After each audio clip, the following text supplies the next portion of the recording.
What is going on, everybody? Zach back here with another episode of Clutch Crew Sports. And here on today's episode, we're going to have a couple NFL topics to discuss. This should be pretty entertaining. I think you might hear a rant with one of them. And we're going to preview the college football playoff games, uh, mainly just previewing one game, since we all know what's going to happen in the other game. But still, we'll talk about them. And this is the last week of the Lockboard, so the final locks of the year are going to be made for the first edition of the Lockboard. I'm excited to see how that turns out. And if you're watching on YouTube, you'll see some new pictures. Obviously, I'm happy with Trevor Lawrence. So now let me introduce you to the rest of the crew. What's going on, y'all? This is Eric, your ranting co-host here, and as Zach said, there will probably be a rant from me tonight, so be ready for that. And even though I'm most likely not going to win the logboard, I'm excited to see what happens with the final week, and excited to bring you all these topics, guys. What's going on, guys? It is Connor, the co-host with the most, and not a fantastic week for me in football. Thankfully, the Steelers are back to their winning ways, but seems like the lockboard might have just slightly slipped out of my reach. Definitely still in it, but it's not going to be as close as it was earlier in the year. But I'm excited to talk about the topics later on tonight and even get to some college football a little bit later on. What's up, guys? It's Nate here. Not the best week for me in football either. Looks like the Pats are taking another tough loss tonight, but looking forward to talking about what we've got planned out for tonight. So it should be a fun show here. We just talk about the last couple weeks of football left. Trying to enjoy that while we still got it. Yeah, definitely.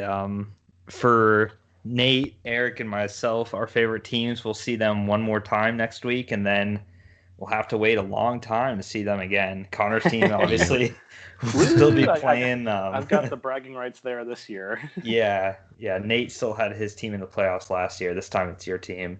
But yeah, so we're gonna go around the Shield, back to around the Shield. It's been a couple weeks since we've talked about the NFL, but this is the best time of the year for the NFL, and with the playoffs starting next week, we will have more playoff coverage in our episodes. We're going to go away from the NBA for a bit and just stick purely on the NFL since there's going to be so much going on. But until then, we're still in the NFL regular season, so we'll talk about some non-playoff topics here. And one of them, we'll start out with this one first. I know Eric probably is dying to talk about it, but so I'll try and read this tweet by Jeremy Schaap. Zach, if you can't read it, it's okay. As you can see, if you're looking at this on YouTube, these words were very poorly written and organized. The sentence structure and everything, like it's not going to make much sense. So if you're having trouble reading this, I understand. I'm gonna try and read it in like a Jeremy Schaap voice as best I can, because if anybody's ever watched like Outside the Lines, you'll know it's like Jeremy Schaap, ESPN. Like he talks in that. So that's what I'm gonna try and do to the best of my abilities. Not the funniest voice I've heard on ESPN though. So all right, here we go, guys. So this is what he said. I think this was yesterday or maybe today. It was yesterday after the Jaguars obviously clinched the number one pick. This is what he said. As I have said many times before, fairly recently too, we shouldn't reward the best team in the NFL with the top pick in the draft. Jacksonville doesn't deserve Trevor Lawrence. The Jags deserve relegation. NFL should change the way draft orders decided now. And then this is a quoted retweet from Chris Mortensen saying, take away the draft pick, as he retweeted a tweet that the Jaguars posted in, I think, June of Trevor Lawrence custom jersey thing that they did where fans could ask for any number and put any name on a teal jersey and they would make it and tweet it out for them. It was just a fun thing back in June that you could get whoever, whatever you wanted. And someone did a Lawrence 16, and he saw that and retweeted it. It got brought up back in Twitter. But the thing with Twitter, man, you have to look at the dates on some of these things because sometimes you'll read something and be like, what? But then you look at the date and it's from several years ago or the time doesn't make sense. So he got, as they say, where he got fooled by thinking the Jags actually posted a picture of Trevor Lawrence after the game. So then he said, take away the draft pick. And then in response, Jeremy Schaap said what I just had read. So obviously, we're going to talk about, should the draft be changed in any way, or is it perfect the way it is? Because the way it is essentially the worst team gets the best pick, and there's no lottery, there's just nothing. It's just complete standings at the end of the year after the playoffs. The standings, they are what they are, and that's what the draft is. And there's tiebreakers that make sense. I don't think there's anything wrong with the way the tiebreakers are, but basically the question is there anything you would want to change about this draft? Because some people say tanking is bad and everything, and personally, I'm on the side of don't change it because I think it's great the way it is now. I mean, I don't like the lottery system and that the worst team doesn't get the best pick, because you can have a team that was pretty good get the number one pick, and then a team potentially that goes 0-16 doesn't get the first overall pick. To me, that means they're clearly the worst team. They need the most help possible, and it's unfair not to give them that pick. So I'm in the camp of don't change it. I think it's perfect. I don't like the NBA lottery. It's a fun, entertaining program to watch, but if I'm a fan, it's way too stressful to have your fate determined by luck. I would rather it be just pure standings the way it is. And also with the NFL too, I really don't think there's tanking going on, because obviously we've talked about tanking before, but players and coaches don't tank because they need to look good for their next job. Obviously, they're worried about their own security. They're not worried about who's going to come in next year with the number one overall pick. So players and coaches aren't trying to lose as much as it seems like it. They're just bad. And then also too, it's only a 16-game schedule, so it's not like I'm trying to think of the way to say this. Like in the NBA, you might know a month ahead of time who the worst teams will be. But in the NFL, that can change so quickly with only 16 games. So I'm in the camp of don't change it at all. Perfect the way it is. But Connor, let me hear your thoughts if they echo what I said, or if you think there should be any tweaks to the way the draft's done. Yeah, I mean, I definitely echo your thoughts. I think that to bring in a draft lottery, I don't think would be a good idea, because you hit it right on the head by saying that, the team that comes in last really does need the most help. And I agree that tanking really isn't an issue in the NFL. I mean, there have been some questionable things that have been done, like, kind of like what the Jaguars GM did earlier this year, where like they got rid of Leonard Fournette for nothing. And then like, I can't remember some of the other moves they made. Just like giving away all these players, Mm-hmm. but it's just something you don't see too often. And like you said, coaches and players aren't trying to tank. Like, if coaches and players were trying to tank, then the Jets wouldn't have 2 wins right now. They would still be 0-15. Yeah. Because they had a lock on that number 1 draft pick until they won that game over the Rams, and then obviously further cemented not having it by winning against the Browns this past week. So, it's to do a draft lottery. I mean, I think it's absurd that, like, even though obviously it would be like a really low chance, for some team, but obviously it could happen that in a hypothetical scenario, like say the season ended today, a team like the Colts or the Cardinals could end up with the number 1 pick in a draft lottery scenario. Like I said, obviously it wouldn't be a high choice, but like, would that really be fair to give a team that's like 10-5 the number 1 pick over a team who's 1-14? Like that seems pretty drastic. And again, like I said, it's not a high percentage point, but it would shaft a lot of teams, honestly. That because even like you talk about the number one pick, those teams that have a chance of getting the number one pick, even though they have a low chance of getting a number one pick,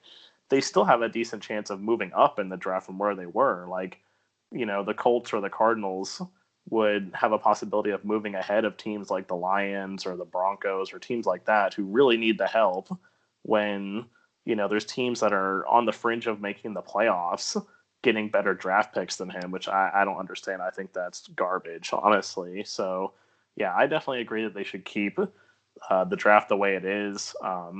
I don't know what Jeremy Schaap is trying to get at here. He's probably a Chiefs fan or something, like thinking that the Chiefs should get the number one draft pick. But oh yeah, he did post a video saying that the Super Bowl champion should get the number one draft pick because the winner should be rewarded. That's right. What he said. Yeah, which is just an absurd concept. I mean, like those teams don't need to be getting like a prospect. I mean, that's the thing. The funny thing too that you think about it though, like even if the Chiefs had the number one draft pick, like they're not taking Trevor Lawrence. Like these teams don't need these players, like these quarterbacks that are supposed to come in to like change teams. Like they don't need them. They've already got tons of all pros and tons of superstars. Like the only incentive for them to take someone like Trevor Lawrence would be to just like screw everybody else, which would be even more garbage. But then that's screwing Trevor Lawrence, like right? Yeah, it's also screwing Trevor Lawrence because he'd be playing behind Patrick Mahomes. Like he's not going to start over Patrick Mahomes. So, I mean, like I say, it's a good way to help try and make the league more even because I think the NFL has done a good job of that. We were talking before about college football, how they, the teams that do really good, in a way, that's kind of the way it is in college football. Because like the teams who are really good always get like the best recruits and stuff. It's not the other way around. Like the teams that suck don't get good players. So it's always the same, 5 or 6 teams that are always competing up there for the playoff spots. Whereas in the NFL, I feel like, not really counting the Patriots, I guess, because they've had a whole bunch of Super Bowls. But like for the most part, there's been a lot of diversity in the teams that have like, it changes. Pretty well every fan of every team can say they've seen their team be in the playoffs over the course of the last 10 years, just about. So, it's not like the Jaguars and the Jets are always at the bottom and the Patriots and the Steelers and Packers are always at the top. Like they have off years too. So, yeah, I definitely think you should keep it the way it is. Yeah. Nate, do you want to add anything or do you disagree at all? No, I basically agree with everything you guys said. I mean, I don't see any reason to change the way the NFL draft order is, and I think it'd be interesting to see if, in an alternate world, if the Jets had won, or quote unquote won, and lost more games than the Jags got the pick, if they'd be, having the same argument against it, because everyone, had been calling Trevor Lawrence to New York for months now and had the the jerseys and everything, and it's the Jags. It's kind of funny that we're getting these kind of articles and tweets and stuff, but yeah, other than that, I agree with everything you guys said. Yeah. All right, let's unleash Eric. Eric, you're on. Unleash the beast. First of all, are we sure that like Donald Trump didn't hack Chris Mortensen's account with this take away the draft pick? I mean, that sounds like something he would tweet. Like that was the first thing I thought when Zach showed me this. I was like, take away the draft pick. Well, for what reason? Oh, because in June some guy wanted There's fraud. There's fraud. It's fraud. It's fraud. New York's going to find more votes, Okay, whatever, But this is the thing, man. In terms of this whole Jeremy Schaap thing, first of all, ESPN's a joke. I haven't liked ESPN since I was a kid. When I was a kid, ESPN was so cool with SportsCenter, and they showed highlights from every single game that had happened the day before. You saw everything. Now SportsCenter is like, let's talk about LeBron James and Tom Brady, and we'll show you a couple. And LeBron James. And and then don't forget about LeBron James' triple-double he got last night. Like that's all they talk about is just a couple stars or a couple storylines, and you don't get any. I don't know. I don't even know where that came from. That's a whole nother topic. I guess seeing these ESPN people tweet this stuff when they have absolutely no idea what they're talking about. I mean, first of all, for the person that Zach was talking about that said that the Super Bowl winning team should get the first pick. Okay, so your strategy of making the league be fair and balanced and competitive is giving the team that won the Super Bowl that has the best players the first overall pick. Are you kidding me? That is so dumb. Because like Connor was saying, they're not going to draft Trevor Lawrence. But what they will do is they'll say, oh, okay, Jaguars, Jets, teams like y'all that could really, use Trevor Lawrence. Why don't you give us, your next 3 first and second round picks, and then you can have the number 1 overall pick and get Trevor Lawrence. Oh, okay. So instead of just being able to draft Trevor Lawrence, we would have to give up like 6 future picks to draft him. Because that's what the Chiefs would do if that had happened. Like if they win the Super Bowl this year, that's what would happen if they had the number 1 overall pick. Or last year when they did win the Super Bowl and Joe Burrow was the top candidate, they would have made the Jags or Jets or Bengals or some other team mortgage their futures to get Joe Burrow. Like, no, thank you. That's stupid. And then also with the NBA draft lottery system, if they were to implement something like that, like Connor said, then it's a possibility that the worst teams don't get the first pick and a team that's actually pretty good ends up getting the top pick, and then they can still get the best players. And that's not fair either. Or maybe another team that was really good but had a bad season because of a bunch of injuries. Like maybe they finished near the bottom, but that they're a better team. They just had a lot of bad injuries, and that's what hurt them. So they're still a good team, but then they still get the number 1 pick. Like that's not cool either. I don't understand where this is coming from. And the only thing I can honestly think of is that these people are mad that a small market team like Jacksonville is now the team that's going to have the number 1 overall pick instead of a larger market team like New York. And that's what it is. And I've seen people and they're like, "Oh, I cannot believe that poor Trevor Lawrence is going to be punished by having to go play for a crappy team like Jacksonville." Okay, first of all, the Jaguars on paper have a better team than the Jets. I mean, let's be honest. Yeah. If you're Trevor Lawrence, would you rather be handing the ball off to James Robinson or Frank Gore? Okay, like let's be real. Okay, the Jaguars have better receivers. If he's even around next year, Yeah, I mean, yeah. Oh, he'll be around. I don't think he'll ever retire, but who knows? Who knows, man? But or some nobody behind Frank Gore. Which one does he rather hand the ball to? Would you rather go to a team with a young core of receivers like with LaVisca Chenault and DJ Chark, or would you rather go throw it to Rashad Perriman or whoever the Jets have? Jamison Crowder. Jamison Crowder. Oh, that's an exciting name. Yeah, that's who I want to throw the ball to. And then also, I think Trevor Lawrence is going to enjoy the weather in Jacksonville a lot better than he's going to enjoy the weather in New York. Also, I think he's going to really enjoy in Jacksonville where he won't have to pay a dime in state taxes, whereas in the state of New York, state taxes are insane. So I think he's going to enjoy getting to hold on to, some of his extra millions of dollars. I think he's going to enjoy that. So to say that he's being punished by going to Jacksonville is just an absurd joke. And then I don't know. And then I saw someone on Twitter that was like, well, the thing is, it shouldn't be about, teams getting a certain spot in the draft order or doing a draft lottery.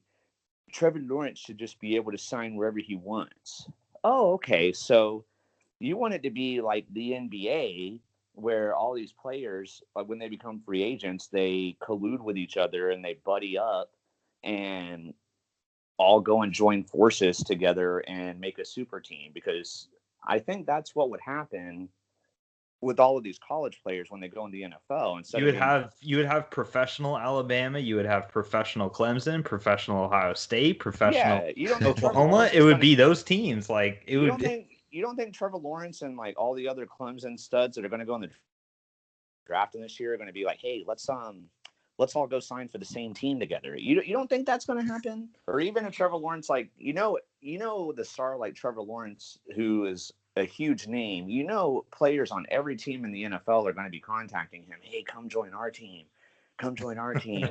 And that's what's going to happen. I mean, or you want to give him a free choice so that even if he doesn't collude with anybody, you just want to give him a free choice so he can, go sign with like New England and be with Bill Belichick and have New England in the next 10 Super Bowls again. Like, sorry, Nate, I know.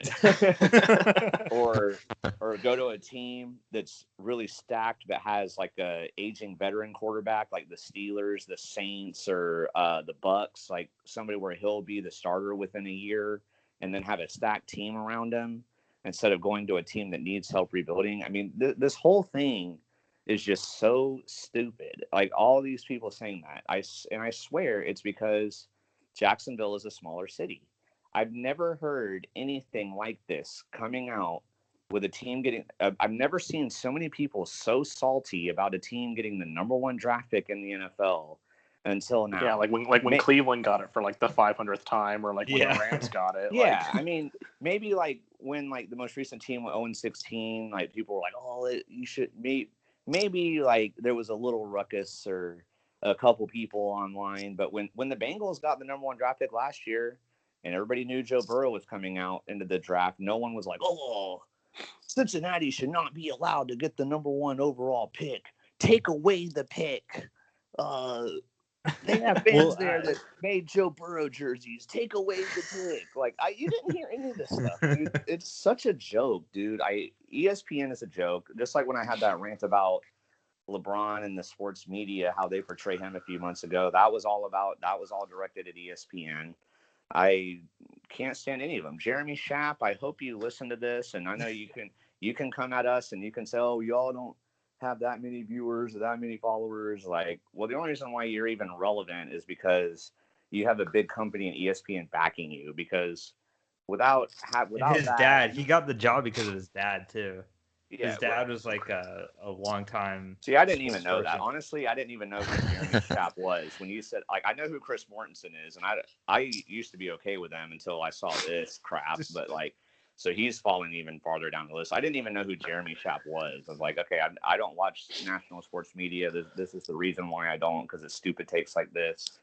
Like, you're trash. He's obviously trying to be the next Stephen A. or Skip Bayless or something like that. He's trying to be. But I did retweet and quote this right before the podcast. I said, okay. I said retweet this if you think Jeremy Schaap should be relegated from ESPN, because he said the Jags deserve relegation. So I said I think he deserves to be relegated from ESPN, like, for saying this. Like, Zach's got the best trash talk in the group always. Take Jeremy Schaap and relegate him to ESPN 8 the Ocho, okay? Get him out of there, okay? And that's the other thing, too, about that tweet that we didn't even mention yet. Like, they don't even do relegation in the NFL. That's not a thing. There's no, like... But, of course, the Jags are the first team they think of to say something like that. Yeah, okay. I mean, I admit, okay, obviously in the last 10 years, other than 2017, the Jaguars have not been good, okay? Obviously, we all know... They were pretty good in 2007, too. They beat the Steelers in the playoffs. I said 10 years, but, you know... 10 years, duh. But still, since the Jaguars became a team in 1995, I don't know the exact number. I'd have to, like, really dig deep and look at all the conference games of history. We've been to more conference championship games since we became a team in 1995 than a pretty good chunk of NFL teams. So I don't want to hear this crap about, like, oh, they should be relegated, you know, because they're small. Yeah, seriously. When was the last time a team like the Browns or the Lions went to a conference championship? Or the Dallas Cowboys? Yeah. Well, and then Susan, you didn't hear that, you know, like, but so. I mean, I hate it for my dad too, but the Buffalo Bills, like. Yeah, I mean, it's like, you want to say that we're tanking, but out of the 14 losses the Jags have so far, 6 of our losses, so about half of them, were decided by one score or less. It's not like we were getting beat 52-0 every game. I know the last 2 games they got beat pretty bad, but like most of the Jaguars games this year, they've been competitive. It's not like we're out here getting destroyed every single game. Like they were trying to win the game. Like as Zach and Connor and Nate have all said, like, players and coaches don't tank. They don't want to get fired. They don't want to get replaced by somebody else. Like they they want to win. And yeah, screw you, Jeremy Schaap. Okay. And yeah, screw you, Jeremy Schaap. Screw you, ESPN. Screw you, Twitter. Yeah, dude. And screw everybody that's like, oh, no, the Jags don't deserve him. Trevor Lawrence is going to be punished if he goes there. I will say this, is that all the Jets fans should be happy that they're not going to get the number 1 pick, because it means that Sam Darnold's going to stick around, and he's a god, apparently. So, you know. Yeah, I don't know why Jets fans are so upset about not getting the number 1 pick anyway. All I've heard the last 2 seasons is how Sam Darnold's going to be the GOAT, and he's their GOAT, and he's their franchise quarterback. Potential. He's loaded with potential. He just needs more help. Well, bringing in Trevor Lawrence wouldn't help Sam Darnold. Like, you need receivers and O-line. You don't need another quarterback to help Sam Darnold. Maybe a new coach. Yeah, get rid of Adam Gase, dude. All right. He sucks. All right. We got to move on. Sorry. You're good. You're good. That's the Eric rant for the day. There you go. I'm gonna shut up for a while. Moving on to a different topic now. The Miami Dolphins are in a weird situation where they basically need to win their playoff game, or Week 17 game, basically a playoff game for them to make it to the playoffs, and they have a quarterback dilemma like I've never even seen before at this point in this season, with a honest quarterback dilemma where some people would say Tua, some people would say Fitz, and it's crazy to me that they're in this situation to begin with, because normally you'd see this with like a bad team, but the Dolphins are a 10-win team. And so for just to recap what happened, in the last game, Tua was having a bad first half. He got benched, and then Fitzpatrick came in and saved the day and had probably the play of the year when his face mask was being held, and he threw a bomb pass that helped the Dolphins get a game-winning field goal. So he was each Gerard out Patrick Mahomes. He was an absolute hero. Fitz magic again. But right away, I will say this: whether you criticize the decision, whether you say they should have gone to Fitz, or you agree with Tua, I think it's a good thing that Flores said immediately, we're going with Tua. He should have said immediately, we're going with Tua, we're going with Fitz right after the game, because you don't want to let it linger, I don't think. So he did make his mind up quickly, which was good. But personally, if I was the head coach of the Dolphins and I was making the decision here, Tua is obviously the future, and Fitzpatrick will probably be on another team next year. But I would have started Fitzpatrick only because it seems like the team is playing so much better with him when he's playing. And I know he's so tough to predict because he can play great or he can play really bad. But Tua hasn't really done a whole lot. He's been a safe quarterback, and I'm not saying Tua's a bust or anything, but the way he's throwing right now is he's throwing too cautiously because he's used to from being at Alabama when everybody's so wide open, you can't miss them.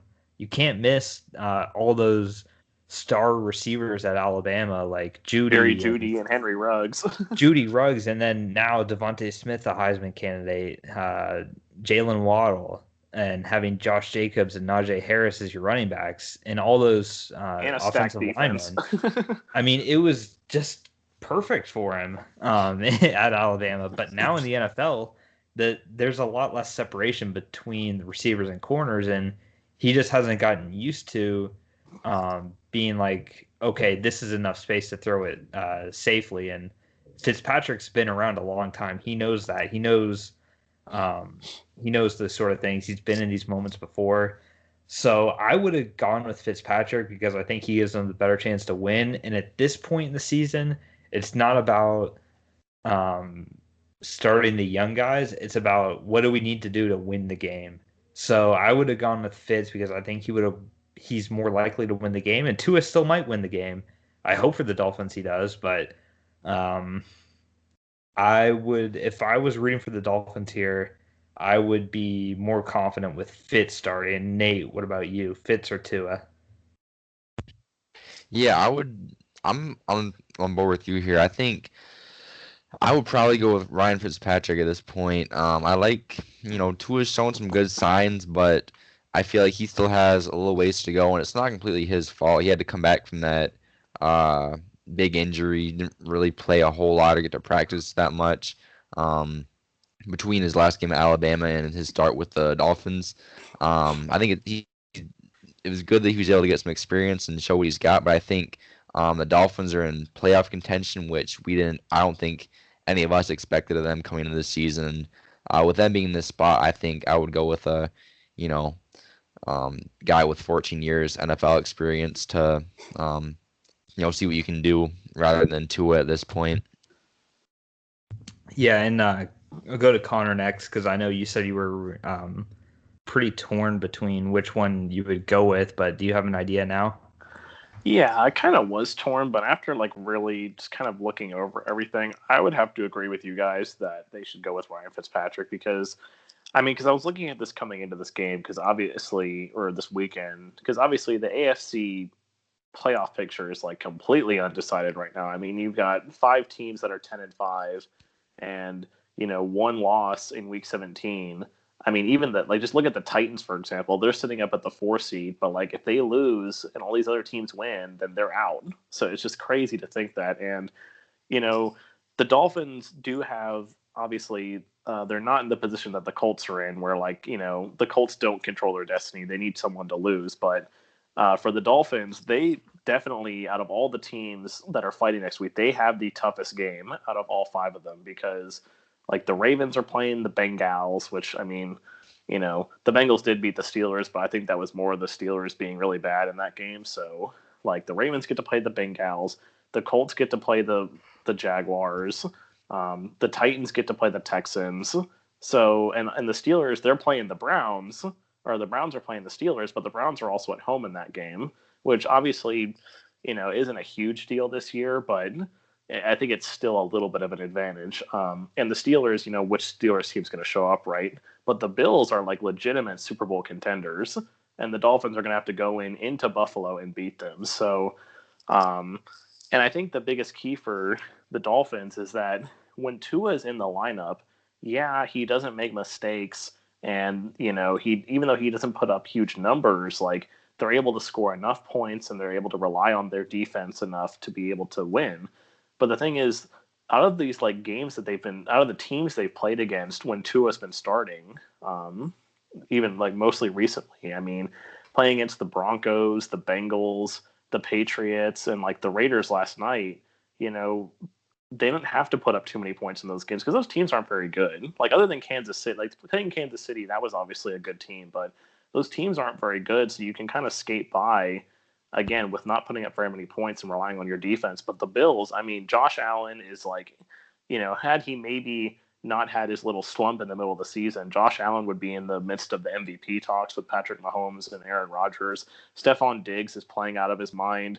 And the Bills' defense has really found themselves. So this isn't going to be a game, in my opinion, where you can get by only scoring 20 points. The Dolphins are going to have to put up offense, and Tua has shown that he can't really put up the offense that needs to be put up. Whereas Fitzpatrick, he's got that gunslinger, he's got that same Brett Favre, Peyton Manning sort of mentality, that I'm going to throw it and I'm going to put up the yards and put up the offense and get points on the board. And I think that's what the Dolphins really need. And the other, probably the biggest reason for me why I would go with Fitzpatrick is he's got the experience. You talk about this isn't time to start the young guys.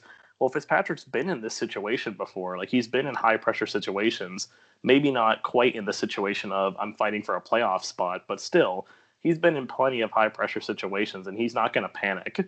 He's not going to break down under pressure like Tua might. And obviously, who's to say that Ryan Fitzpatrick doesn't turn into crappy Ryan Fitzpatrick, because there's always a possibility that that happens, but it's not going to be because he let the moment get to him. It's going to be because he's Ryan Fitzpatrick. So I think it'd be the logical choice to go with Fitzpatrick. And who knows? I mean, it could be a scenario just like this past week where Tua only ends up playing the first half and then Fitzpatrick comes in. But it's definitely a very unique situation that there's a quarterback controversy going on in week 17 with a team that's fighting for a playoff spot. Usually this is like either early in the season, or if it is happening at this time of the season, it's a team like the Jets who are like 2-13 or something and just trying to figure out what's happening next year. So crazy. Yeah, Eric, who do you think should start for Miami? Yeah, I mean, I'm in agreement with you guys here. I trust Fitzpatrick more than Tua at this point. I don't really know why they would go with Tua. I feel like Fitzpatrick's been more effective when he's been in there, and I really like the points that Connor made about what they're going up against. Like, you're not going to dink and dunk your way to a victory against the Bills. Like, they need someone who's going to be aggressive, and Fitzpatrick is definitely more aggressive. And like you guys said, he could go to the bad Ryan Fitzpatrick at any time. But, when you're, going all in trying to get into the playoffs here, I'd rather lose knowing that we gave it our best shot possible and took every chance possible to win the game than just be really conservative and lose because we wanted to play it safe. I say go all in, and that's what they should do. But that's all I have to say, I guess. Yeah. Well, they're starting to short, sweet, to the point. we'll see if we're all wrong, but I do think it's good that he made the decision quick and didn't let it linger around. Like, we'll look at the tape, like that, because then I agree. Confuse the team, like. And obviously everyone's going to be all like, then this debate with. I mean, like, obviously the debate's still going to rage on, but like, at least for our sake, and for the debate's sake, like, we can debate and talk all we want, but the decision's already been made. Yeah. So, I mean, we can make our case for Fitzpatrick, but like you said, it's already made. Yeah. I will say I'm surprised that we all agreed on this and the last thing. I thought there'd be a little disagreement, but especially on this, but I'm surprised we all agreed. Yeah, I was a little torn like you, but then I started to think about it, and like Fitz does give him a better chance to win, I think, but it is tough because Tua is the future, and it's rare you see a rookie quarterback start and then in the same year get benched. So we'll see. Now we'll move on to the final lockboard of the season, though. Week 17 of the lockboard, and the standings right now. First, we'll take a look at last week. Nate won the week. A lot of red, a lot of shots at the dartboard from pretty far back with some of these picks. But Nate, go ahead and share the correct pick that you had that was able to win you the week. Yeah, so I kind of whiffed on my basketball pick. My Colts pick was almost right, and Pittsburgh pulled out at the end. But I did get Cincinnati Bengals over the Houston Texans, which was nice. At least a 5-point play there, and it was kind of a rough week for everyone else, really for all of us overall. So 5 points was enough to win the week. So that was pretty nice, I guess. Yeah. 5 points won the week. Eric and I each got 3 points, so we had 1 3-pointer be correct for us, and then Connor got 0 points, and thanks, Fitzpatrick. Another close loss. Yep, Ryan Fitzpatrick. God, I was like, that was hard, man, because I was thinking to myself, like, when I thought the Dolphins were going to win before that, but then like the Raiders drove down and they got the touchdown. I was like, yes, like, only 19 seconds left, like, and then that happened, and I was just like, oh my God, like what? I mean, first of all, I will say the Raiders kind of made a bit of a defensive gaffe, like kind of like the Jets did in that game against them, where they called like the zero blitz on the Hail Mary, but like the Raiders were playing cover 2 on like with 19 seconds left. It's like, why are you playing cover 2? Like, you're not, especially when the Dolphins had no timeouts. Like, they're not going to be running any like comeback routes or crossing routes. Like, that's not going to happen. Like, just play cover 4, and because that's what happened on that play was the corner, like, he dropped into cover 2. Like, he only dropped back about 6 or 7 yards and then stopped. So then Mac Hollins just ran right past him. It's like, why aren't you playing cover 4 when like they're going to be going deep? So, maybe I think they should have gone. I think they should have gone for the touchdown. Yeah, I- yeah. Oh, yeah, it- yeah. I thought that was stupid too. Actually, I should say that. Like, I was happy Yeah. that they got that, but like, you know, I mean, it was third down, and they like went and like decided they were going to kick the field goal. It's like, why not just hand it off to Josh Jacobs one more time? Like, you know, I don't know. You never know with kickers too. Like he could have he did But miss an he extra point, almost right? missed it too. He missed an extra point too in the game. Yeah, Carlson, no, so. I said I need to be the Raiders defensive coordinator though, but that was rough because especially after I saw that like the Mavericks only lost by 4, and that was a close game, and then obviously the Rams later didn't do very good against the Seahawks. I was like, man, I'm really wishing that would have gone the other way because maybe then I wouldn't be in the hole I'm in right now. Yeah, so let's go over the current standings. So I'm still in first place with 67 points. Connor's in second place with 67 points behind me. Eric is in third with 55, 12 points behind me. And then Nate is 19 points behind me with 48 points. Officially eliminated Nate, but you can still, for pride, make these picks, obviously. Yeah. Always next year. So as the way we always do it, Connor will get the first pick this time because he had 0 points last week, and then I will draft second, Eric drafts third, Nate drafts fourth. So let's go and look. We do have bowl games available and some NBA games, and of course all the NFL games as well. So with the first pick, Connor, do you know where you're going? Yeah, this is an easy pick for me. I need the 5-pointers, and there actually are a lot of good 5-pointers this week, but this is no question for me. I'm going to take the Tar Heels over the Texas A&M Aggies.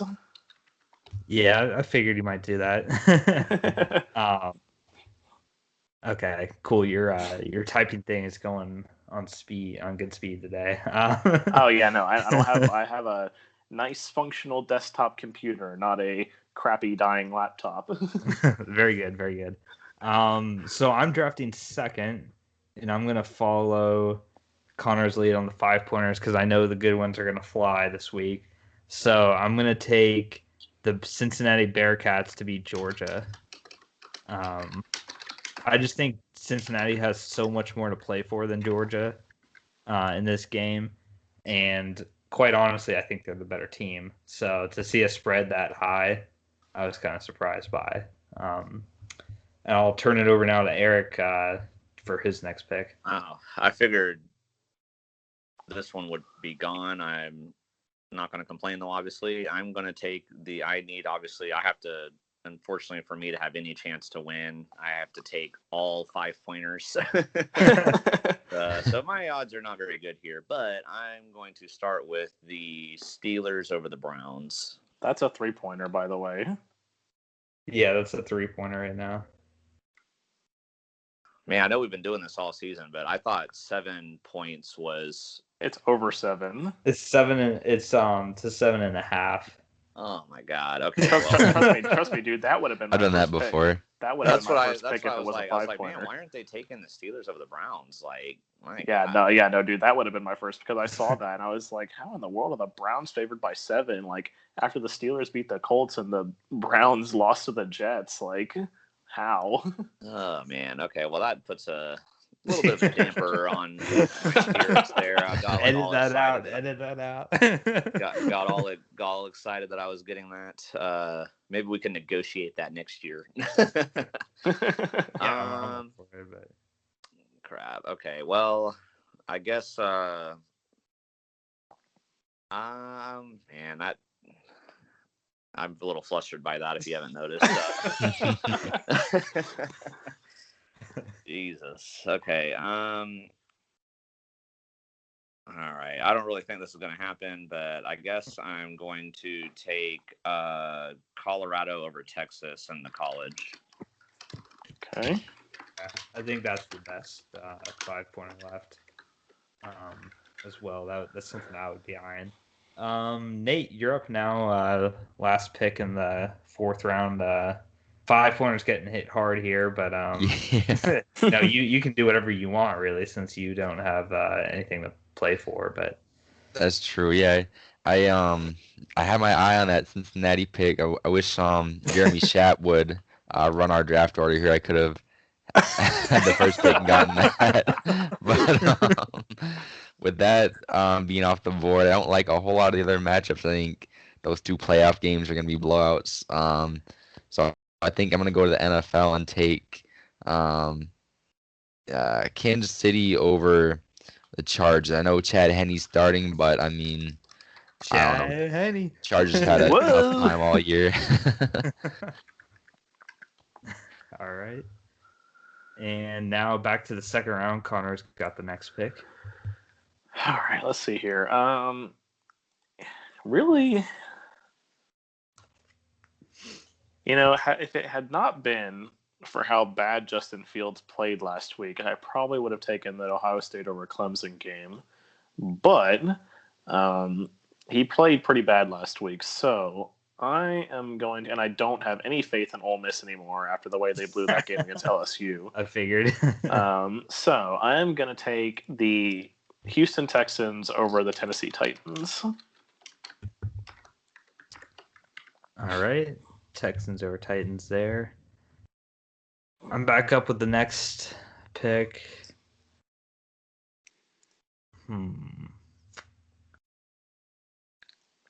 I'm eyeing the NBA, but I haven't picked any NBA picks this year. Oh, so thankfully for Zach's sake, he doesn't have to take all 5 pointers. No, I don't. That's why I'm looking at 3-pointers because I already got 1 5-pointer. I think that's all I'll need. I don't have to either, but I think 2 is I need at least actually, 2. I forgot about this one. I'm gonna go Auburn over Northwestern. In college, this is just a traditional SEC's better than the Big Ten. I don't care what the records are. I don't care, Mark. I don't care, Mark. Auburn's winning.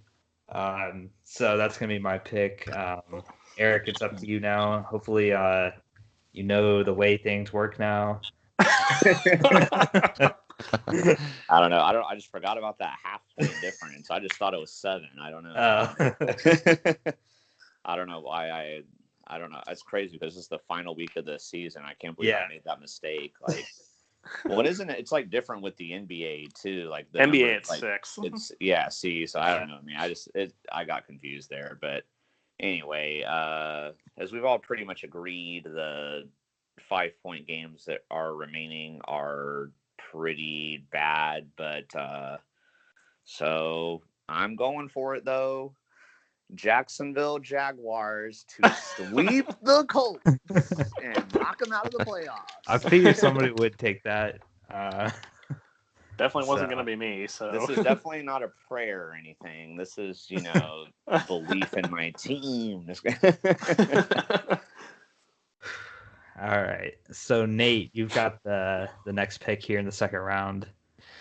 All right. So I am going to take a college pick this time and go with Florida Gators over Oklahoma. Yeah. The Florida linebacker guaranteed to win, I think. So. Yep. It's happening. So, please, right? All right. So back up to Connor now for round 3. This is the last official round, and we'll have the wild card in case any are canceled.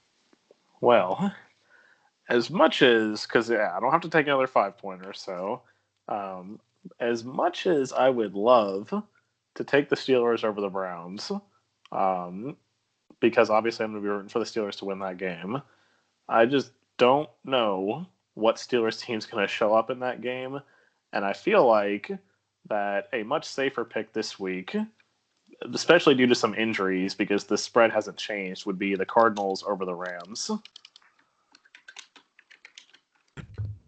Yeah, definitely can see that happening. You're putting me in a tough situation there because I want the Cardinals to win. So you and Eric are both hurting me with my rooting interests. Even Nate, well, Nate doesn't matter, but sorry. Relax. That low key subtle diss. Yeah, Zach, where were the goofy dragon memes this week? Yeah. All right. Let's see here. All right, I think I'm gonna do it just because I'm in the lead. And this 1 point might potentially cause a tie. I'm gonna take Alabama to beat Notre Dame. Book it. I was going to take Notre Dame. You suck. No, I wasn't.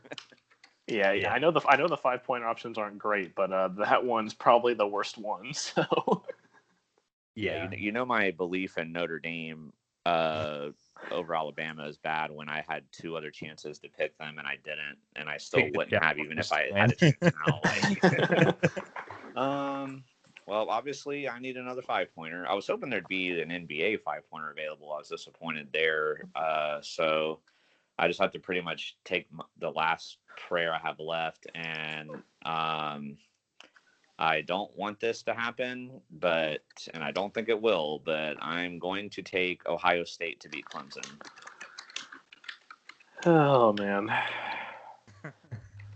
can there just be like, I'm not a big fan of Notre Dame, but like, can there be some godly thing that happens that where Notre Dame beats Alabama and then wins the CFP? Because like, I am so tired of it being Alabama and Clemson. Like, I know, and I don't want it to be Ohio State either. Like, All right. Nate, you are the last pick now in this third round, and we'll go to the bonus round. All right. See what we got here. Obviously, doesn't really matter a whole lot. But I think I'm gonna go with shoot, I really don't like a whole lot of these NFL games that are left. I think actually, you know what? I'll go with Philly over Washington. Sounds like a good. Okay. I thought you were going to go with the Bears, honestly. Oh, yeah, no. Much I'd like to. That's certainly going to be an interesting game if, depending on who's at quarterback in that game. Yeah. All right, Connor, you are the first wild card pick here, so. Well, now that it's my wild card pick, Steelers over Browns.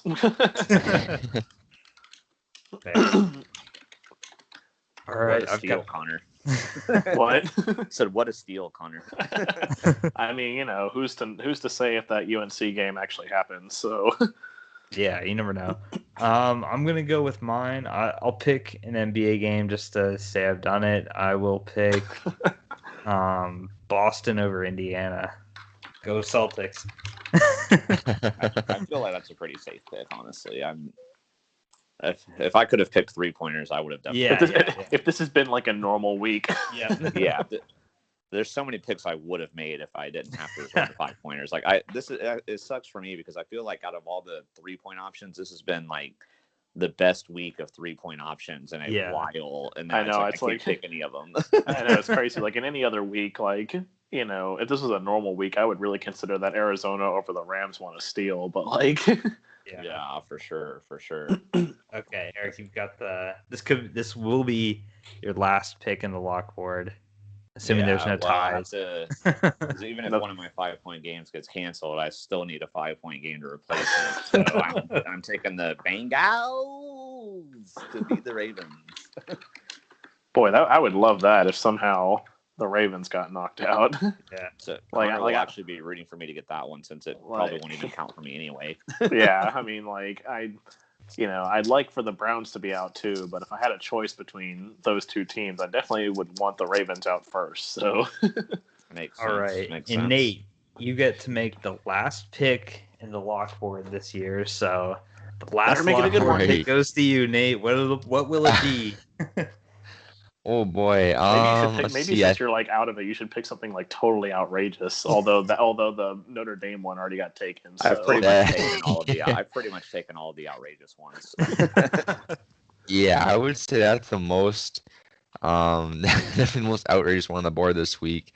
But if I had to go second most outrageous, I'm gonna go with two teams that I know absolutely nothing about. I'm gonna take Ball State to upset San Jose State in whatever bowl game they're playing this week. Spoil their perfect season. I gotta say, San Jose State, they helped me out a couple weeks ago. They beat Boise State. I'm a fan. I'll be rooting for them in that game. Shout out to the Spartans. All right, so that's gonna end the lockboard, guys. Assuming there's no ties, this is what the final lockboard will be. If there is a tie, we'll get to that next week, and it'll be a big deal. But hopefully that doesn't happen, and hopefully the standings just stay the way they are. I will say the only possible ties would be Eric, actually, because if I were to win, there'd be no ties. Since I'm down by 7, I'm down by an odd number. Yeah. But like if Eric got all of his picks right. Well, if you got a 5 and a 3, Connor, and I just got my only 1. Oh, that's right. I didn't. I took a safe pick. Yeah. Yeah. If Zach gets his safe pick, if Connor gets a 5 and a 3, and if I get all of mine. Well, actually, no, because if I get all of mine, for you, that would give me 70. Yeah. For there to be a tie between you and Zach, you'd have to get all of them right, and Zach would have to get the Auburn one right. That's right. Okay, There's no 3-way tie. And also, Notre Dame would have to beat Alabama. So. Yeah, we do this as a lock draft. I will lock that. This is the lock of all locks in this draft. All right, so we'll get back next week and we'll see how these all turn out. But in the meantime, we'll talk about the college football playoffs here at the end. And we've been joking about it. We all know we're all picking Alabama to win the game, but with the 19.5 spread, I guess we'll just go around the table and just say who would you pick with the spread. Because that would make it more interesting. I personally would still go Alabama. They tend to win in blowout fashion. They don't. I think they would cover the spread. And Notre Dame against Clemson just looks so bad. And Alabama is essentially the same level as Clemson is. So give me Alabama minus 19.5 in a college football playoff game. What are you going with for final score? Final score, I'll go 48-17. Seems fair. Yeah, I was gonna say 49-10, so that's pretty close to mine. Notre Dame, actually. No, just kidding. All right. I mean, I'll be rooting for Notre Dame to win the game, but I just don't see how it could happen. All right, I guess Connor, you can go next with a score and does Notre Dame cover? Yeah, no, Notre Dame's not going to cover. I probably am going to go along the same lines as Eric, but I'm going to say it's going to be 49-21. So I'll give Notre Dame 3 touchdowns. Okay. One of them being garbage time. Yeah, there you go. All right, Nate, what about you? Do the Fighting Irish? Do they fight? No. I'm gonna go. I'll take 49-17 as well. They're not going to cover, and Bama's going to be way too fast for them, I think. They'll probably get touchdown and maybe a field goal in garbage time, but nothing actually, they'll get field goal in the first quarter, and then the second and third quarter they'll get 0 points, then the fourth quarter they'll get 14. That's what I see. That would be my bet, too. So yeah, not too much entertaining. Sorry if anyone listening to this is a Notre Dame fan. I mean, if they win, oh my God, we're going to look like such fools. I think everybody's going to look like fools, honestly. Like Vegas themselves has Notre Dame as 19-point underdogs, so it'd be a shock. I feel like the Jets beating the Rams. even crazier than that. But let's talk about the game that's actually going to be interesting to watch in the college football playoffs, and that's going to be a rematch of last year's semifinal, Ohio State and Clemson, Trevor Lawrence versus Justin Fields Part 2, the rivalry of both Georgia high school quarterbacks and the rivalry potentially Jaguars and Jets in the future. These guys will always be linked together, kind of like RG3 and Andrew Luck were, Mariota and Jameis Winston. These two will even always more so these guys though, because of the fact that they're going to be playing each other and whatnot. That's true. That's true. Because I know, I mean, like when you look at like Mariota and Winston, like Florida State and Oregon, like they played each other once, and did they play? Yeah, they Winston? They did once, I think. Yeah, right? but it's like I don't think Baylor and Stanford ever played each other, so like even more so with these guys. Yeah, so these guys will always be remembered for being compared to each other in the pros and which one will be better and that sort of thing. So obviously Lawrence beat him last year, but that game was super close. And honestly, I was rooting for Clemson, but the referees kind of screwed Ohio State over. I'll admit that. And Ohio State, I think, really should have won the game, but Clemson had some miracle plays by Trevor Lawrence. I think, obviously, I'm picking Clemson to win the game.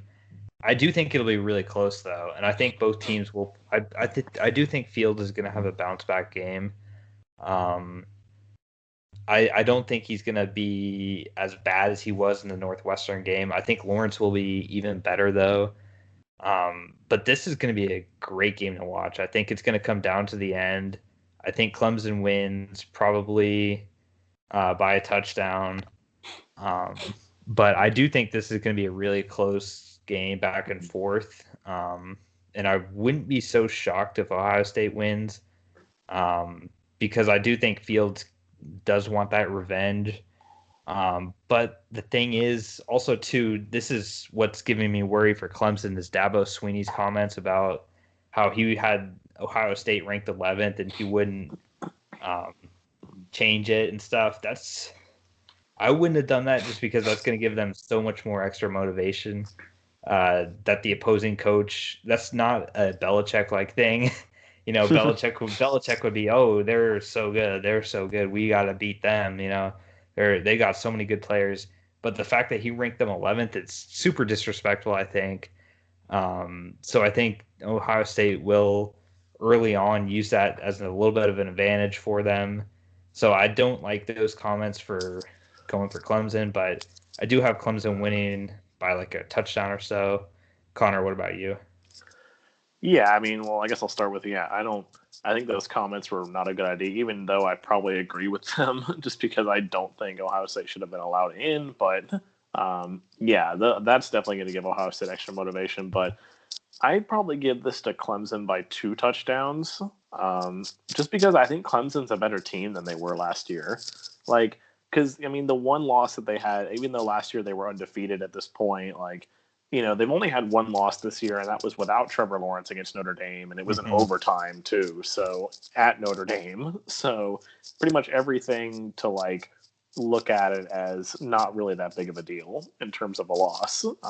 So as I said, I just think they're a better team this year because last year, you know, they had that game against UNC, and I think they had a game against Syracuse, too, where they had a bit of a scare where, like, people were questioning them, like, oh, is this – and Trevor Lawrence wasn't looking like himself, and they were like, man, you know, is this, like, you know, is Clemson going to be this, like, you know, no one ever questioned that they were going to make the college football playoff just because the ACC was so bad last year, but – you know, it was going to be one of those questions like, you know, they were going to be like the Notre Dame of this year. Like, are they going to be the team in the playoff that like just ends up getting blown out because they're just pretenders? But you didn't hear any of that talk this year. Like Clemson, they were, you know, obviously Alabama they've been the number 1 team. And I think they're probably the consensus best team right now. But Clemson is definitely not that far behind them. And Trevor Lawrence is still in the Heisman race, even though he, you know, missed a couple of games. It's pretty much between him, Fields and Kyle Trask right now with like, you know, Mac Jones has a possibility to get it and stuff like that. But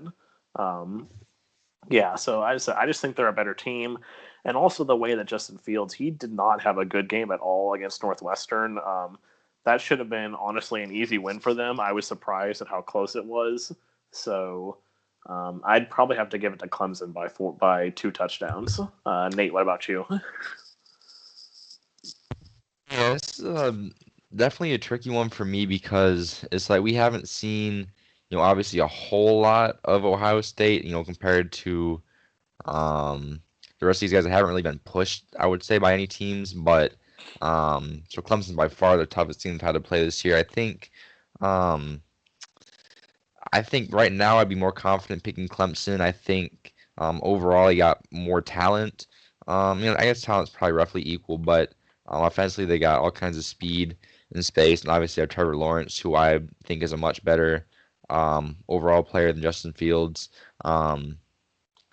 Yeah, I like Clemson to win by, I would give them a couple touchdowns. I'm trying to think what score. I think it's going to be high scoring for sure. Probably, I would say something like 35 to maybe 35-24 sounds really good in my head. I don't know why. I just have a kind of feeling about that. But I think Clemson's going to be a little bit too much for Ohio State to handle. They haven't, really been in a game with any kind of team that can match them score for score. And I think Clemson's got a little bit better defensive talent, speed-wise, to match up with Ohio State than anyone they've seen this year. So it'll be a lot more competitive than the Notre Dame uh, game, but I think Clemson's going to get the better of Ohio State. Yeah, honestly, if it's anything like the game that they had last year, it's going to be a really great game to watch because that game last year was I remember watching it. It was huge comeback by Clemson, and you never really when I was watching it, I never really thought Clemson was out of it, even when they were down by like 14, just because of Trevor Lawrence. So we'll see if Clemson maybe has to have another comeback, or maybe this time Fields has to come back. But either way, it'll be a good one to watch. And yeah, so hopefully you guys enjoy football this weekend and these bowl games. And that's going to wrap this up, guys. Hopefully you enjoyed this episode and enjoyed the rants by Eric earlier. They were fun to listen to.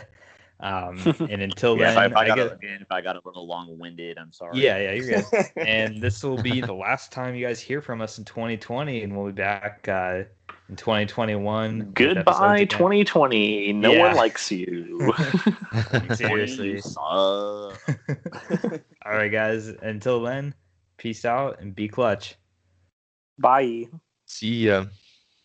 Hey.